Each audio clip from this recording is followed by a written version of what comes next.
Hello বন্ধুরা, আজকে চেস্টের workout. ফার্স্টে ডন থেকে শুরু করলাম আমাদের ওয়ার্কআউট।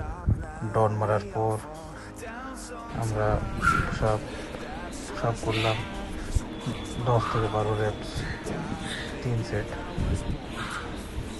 পুশ-আপের পর আমরা হাই টিপস দিলাম 10 থেকে 12 রেপস, এটাও 3 সেট। এবং এই ওয়ার্ম আপের পর বেঞ্চ প্রেস 8 থেকে 12 রেপস, মডারেট ওয়েট, 3 সেট। প্রত্যেকটা সেটে ওয়েট ইনক্রিজ করে আমরা সেটা মডারেট ওয়েটের সাথে করতে পারি। তারপর আমরা ডাম্বল প্রেস দিলাম 10 থেকে 12 রেপস, 3 সেট মডারেট ওয়েটের সাথে।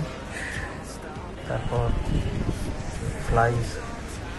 ফ্লাইজ আপনারা করতে পারেন। তারপর